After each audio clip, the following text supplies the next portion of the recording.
Yes. Jadi kita akan membahas perkara sing haram.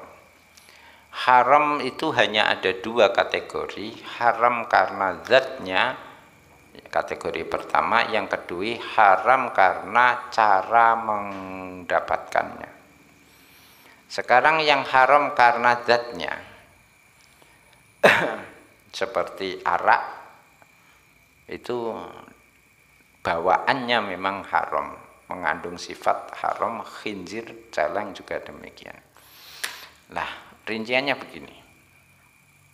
Jadi barang-barang yang dimakan, kita konsumsi dalam kehidupan kita di muka bumi ini, itu ada tiga macam.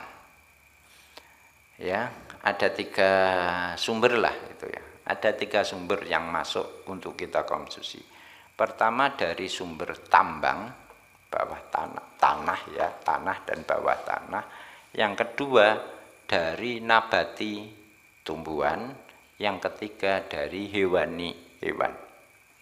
Sekarang kita bahas yang kita konsumsi sebagai makanan itu tiga sumbernya, dari tambang, penambangan, tanah dan dalam tanah, terus nabati, tumbuhan, dan hewani, hewan. Sekarang yang pertama, jadi seluruh yang ada di bumi dan di bawah bumi itu ya, itu tidak ada yang haram dimakan kecuali dia membahayakan. Jadi keharamannya apa? Bukan karena bawaannya dia, karena membahayakannya dia itu. Tuh.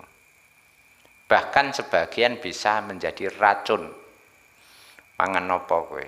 Mangan ya, kapur mati. Gitu. Ngombe minyak bumi mati itu.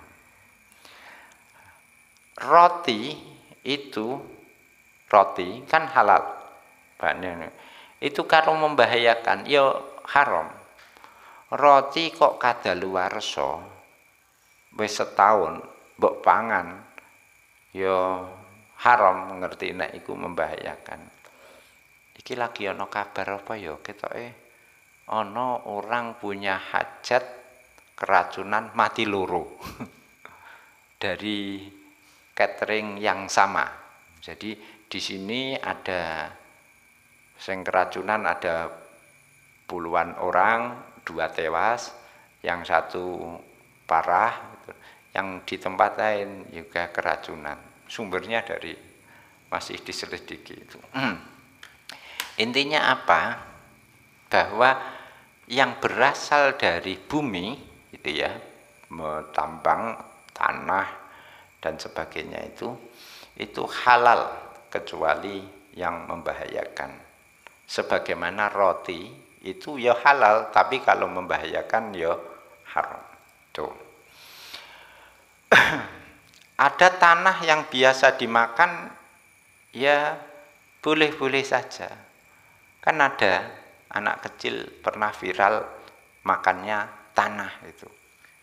Tapi mbah terus ya urip re.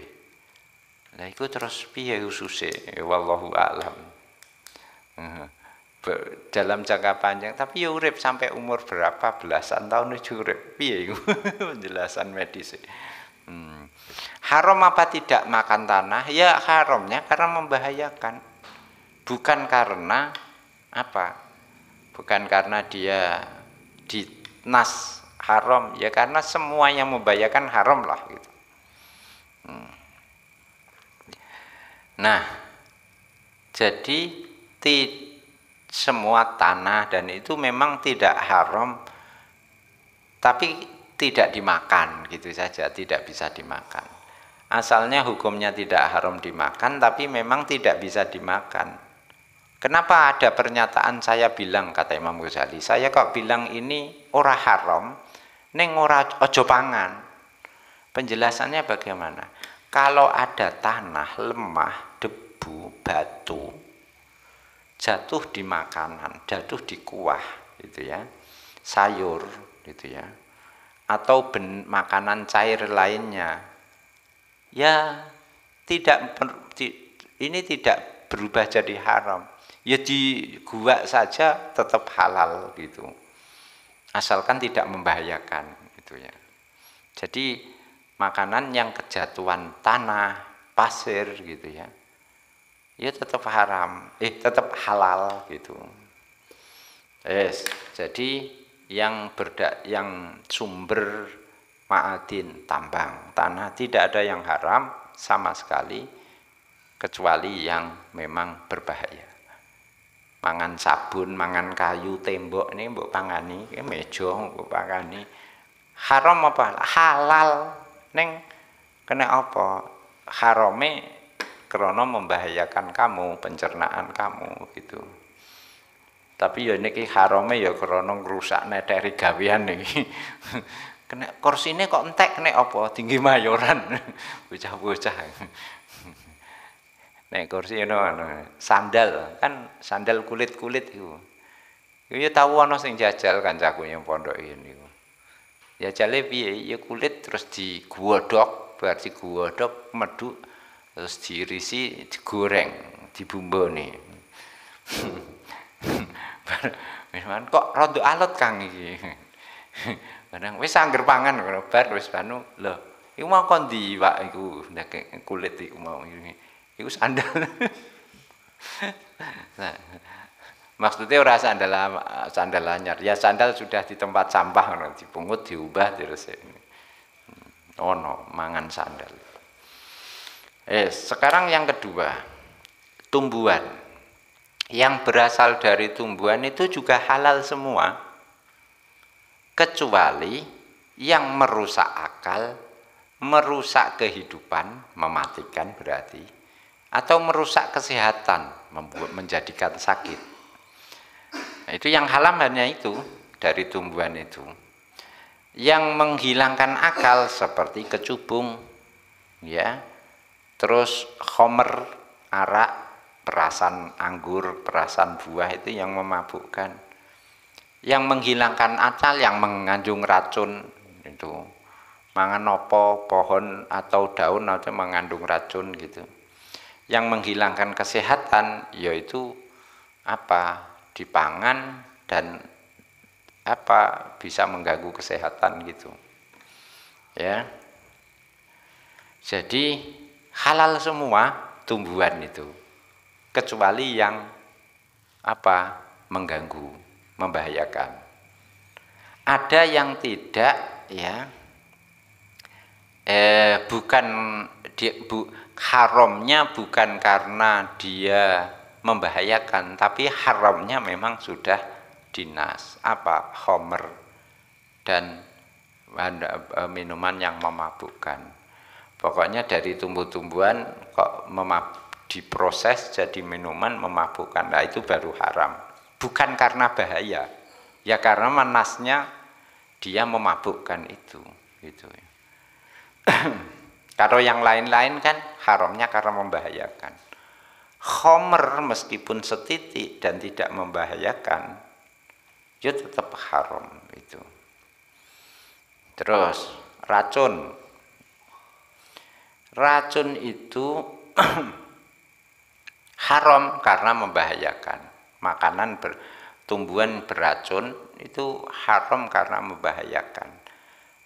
Kalau membahayakannya sudah hilang, ya berubah jadi halal itu. Yang kedua berarti yang pertama ma'adin dari bumi dan tambang, yang kedua dari tumbuhan tidak ada yang haram kecuali yang diproses menjadi khomer dan muskir. Sekarang yang kategori ketiga kewan. Kewan itu dibagi dua. Yang hewani dibagi dua. Ada hewan yang halal dimakan, ada yang haram dimakan. Nah, ini dibahas kitab At-Timah dan lain sebagainya ya, itu ya. Nah, yang halal ini itu ya, yang haram kita tinggalkan. Berarti kalau sudah masuk kelompok haram, ya sudah gak usah dibahas lagi. Tapi hewan yang halal dimakan itu kehalalannya tidak mutlak. Kenapa? Karena kehalalannya harus melalui penyembelihan, ya, penyembelihan syariat, ya. Tuh. Kalau hewannya mati dengan sendirinya tanpa penyembelihan menjadi bangkai, ya haram. Sapi termasuk kelompok hewan halal dimakan. Tapi untuk kehalalnya syaratnya harus disembelih. Kok ono sapi mati dengan sendirinya tanpa proses menyembelih, ya jadi bangkai haram. Tuh. Ada bangkai yang halal, ya, ikan air dan walang itu dikecualikan itu, ya. Makanya Nabi menyampaikan uhillat lana maitatani itu, ya. Termasuk bangkai seperti disamakan dengan ikan dan belalang itu apa?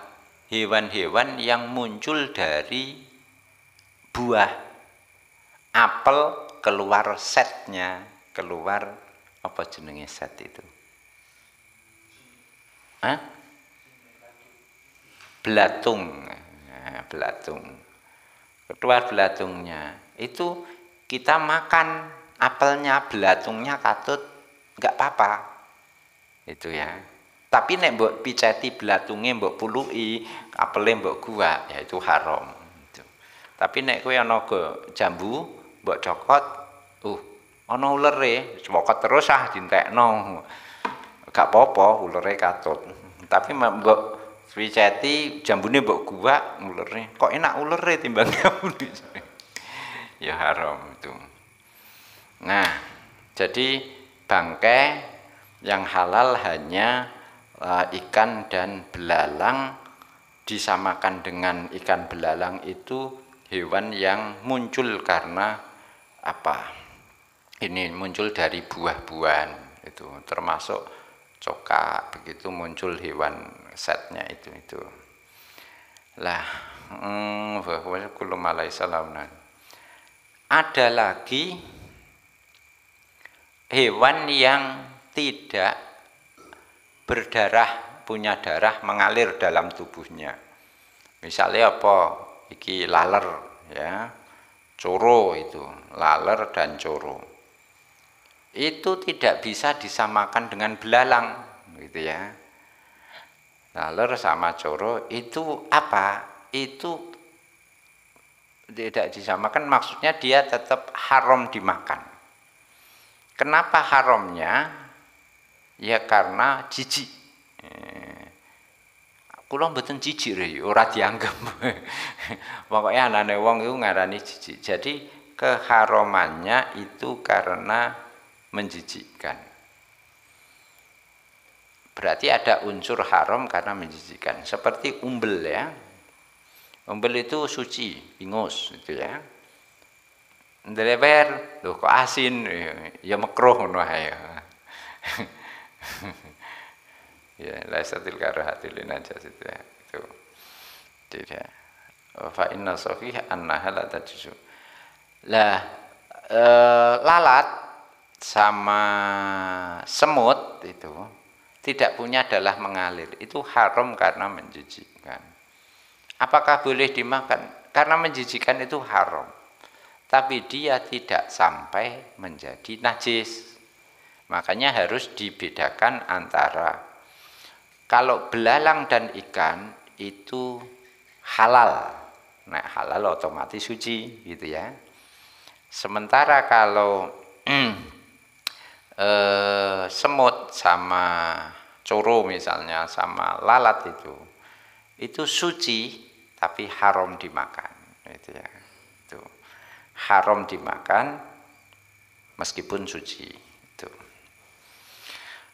Terus biaya kalau dubabu fitron. Kenapa? Ya karena menjijikkan. Kan Nabi memerintahkan kalau ada lalat masuk di minuman disuruh ngeblesno, terus baru diambil dibuang karena salah satu sayapnya itu penyakit, di sayap yang lain itu obat. Jadi disuruh ngeblesno.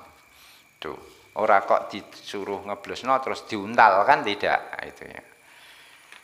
Tapi dibuang. Seandainya ada lalat atau semut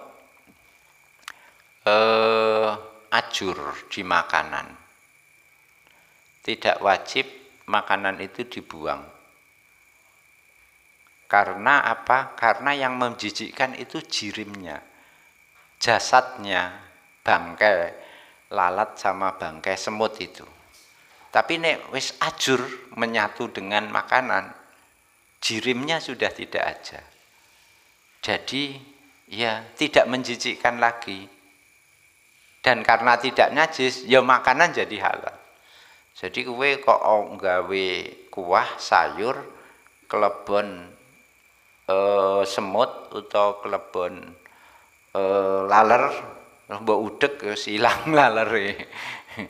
Dia menjadi cair lebur, ya wis sudah tidak menjijikkan. Berarti apa? Ya halal itu. Dan coba jadi karena menjijikkannya itu, karena menjijikkannya sudah hilang, ya jadi tidak apa-apa itu. Tapi terus aja kok kowe nyekel laler terus mbok sayur lho ijek ketok lalere udek terus. Supaya gak ketok itu istiqdarnya belum hilang itu, maka masih haram. Sekarang ada tubuh manusia, anggota organ tubuh manusia masuk di wadah panci dandang, meskipun sidik, misalnya ono siji iki ketoke lagi ono viral kok, lagi ae di apa dimutilasi terus di sego goreng apa mie ayam ya? Ternyata itu mutilasi menungso itu, jeruane jari. Terus ora doyan mie ayam diceritani. Baru ada. Saiki aneh-aneh. Jane aneh-aneh sejak dulu ada, tapi tidak diberitakan. Nah, sekarang itu kan pemberitaan aneh sedikit diberitakan, anehnya sedikit diberitakan, pemberitaannya besar, jadi kelihatan aneh besar. Dulu sudah ada seperti itu. Nah, ada tubuh manusia misalnya kulit apa drijimu, driji sidik, daging sidik itu ya terus masuk di makanan kuah misalnya, boleh di haruma al-kullu lalina jasatihi. Terus apa? Makanan ini halal apa tidak itu? Halal haram semua, bukan karena makanan ini menjadi najis kejatuhan tubuh, potongan tubuh manusia itu, ya. Tapi karena makan organ manusia ini haram, terus ya yang kecemplungan ya melu haram gitu, bukan karena najis. Ono ibadah mangan bakso apa-apa lho, barang diteliti lho tidak diriji menungso. Ben ono film kungfu Cina lawas itu begitu, ada di tengah gurun pasir gitu ada rumah makan. Ini rumah makannya mesti ada bawah tanahnya. Jadi makanan yang disajikan itu memang menu manusia. Tuh. Jadi golek wong itu ya ana wong terus dijebak, ada tamu dijebak gitu. Terus dijebak dibuat dia tidak sadar, terus dilempar di bawah tanah.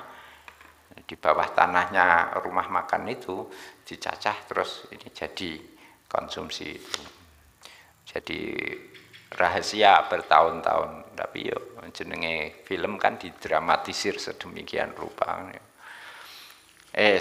Hewan yang bisa dimakan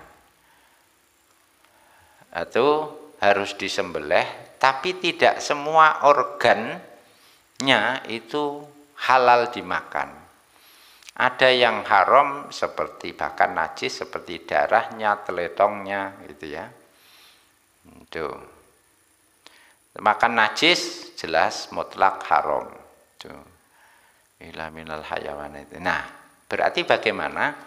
Dari tiga sumber ini, tambang, tanah dan tambang, ini kesimpulannya halal semua, cuman tidak boleh dimakan karena membahayakan. Yang dari kelompok nabati juga halal semua, kecuali yang membahayakan dan kecuali yang diproduksi jadi khamr dan muskir. Sekarang tinggal yang ketiga, yang hewani. Yang hewani dibagi dua. Pertama, yang boleh dimakan. Yang tidak boleh dimakan tidak usah dibahas. Mutlak babi kok arep diapa-apano ya tidak bisa. Yang boleh dimakan. Yang boleh dimakan itu ada harus proses penyembelihan syariah gitu ya. Yang bangkai tidak sah kecuali bangkai itu tadi, ikan dan belalang dan yang disamakan dengan itu tadi. Tuh. Terus yang nabat fal muskiratul khatar ya. Yang hewani itu. Sekarang berarti yang najis.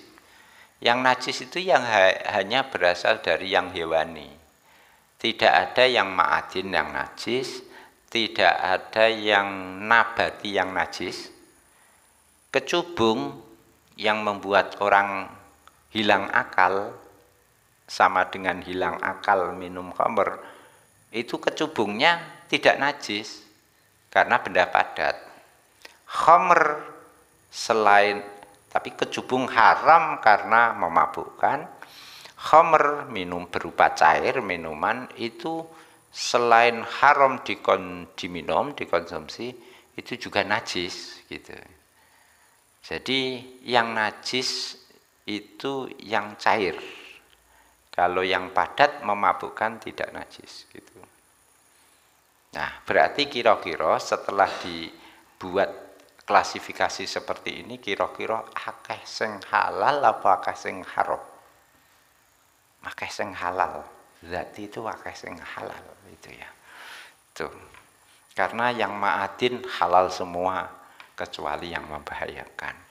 Yang nabati halal semua kecuali yang membahayakan, menghilangkan akal, menghilangkan nyawa, menghilangkan kesehatan itu ya.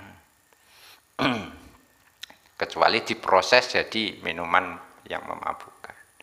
Yang ketiga yang hewani. Hewani itu dibagi dua. Ada yang halal ini paru-paru ini itu ya. Paru-paru. Yang halal juga harus proses penyembelihan syariat itu. Qala rahimah ta'ala wala yahrumun. Nah, ada ini. Apa kok khamr itu selain haram itu juga najis? Minuman cairan yang memabukkan selain haram diminum itu juga najis. Ini karena taglidun lizzajri. Karena berbentuk minuman itu membuat orang apa? Penasaran untuk minum. Jadi membuat Madinatut Tasawuf itu ya akhirnya diharamkan, itu dinajiskan. Mama kat minaja jamene makanan harum aklu jami. Ada barang najis masuk di makanan ya, masuk di kuah yo haram dimakan. Jadi ono geteh sak tetes masuk di kuah sak dandang. Yo haram, najis semua itu gitu. Tuh, najis semua. Ora kok terus dandange pirang kulah iku. Tambahi sing akeh. Kuyahe diakehi iku ben dadi akeh iku sing iso yang bisa membuat kembali suci itu kan air ya. Air mutlak. Kalau sudah jadi ya sayur, banyu degan, ana degan kepletian uyah, kencing, saember degane, ya mbuak kabeh. Tapi nek banyu kepletian air kencing, mbuh iman saember, lah terus jak kumpulno karo ember liyane sehingga dua kula, malah suci dia itu. Tuh. Tapi kalau degan nak ember terus mbok ampuri mbuh eman di gua tambahi degan neh. Gak iso karena bukan air mutlak. Nah, ketika ini sudah menjadi najis, misalnya ada makanan kena najis, ada minyak kena najis, itu haram dikonsumsi, tapi tidak haram digunakan untuk kepentingan lain. Misalnya kalau dia berupa minyak, misalnya bensin ya, bensin mbok uyoi, yo ijeh iso mbok go lebokno mobil, motor, bensin kuyon gak apa-apa gitu kan. Tuh. Degan ya ngono. Degan kena najis, degan ya haram diminum tapi masih bisa dipakai untuk yang lain. Gua apa ya mangani bebek, ngombeni bebek. Dek bagiane nek keduman lah nek ora kena najis mbok entekno rek Dik. Nek najis. Saiki terus bebeke pinter, nek ana degan uyohi ben tiba kene. Nah, berarti ini sudah menjelaskan yang haram dzati. Al-qismu utawi bagian atsani kang kaping pindho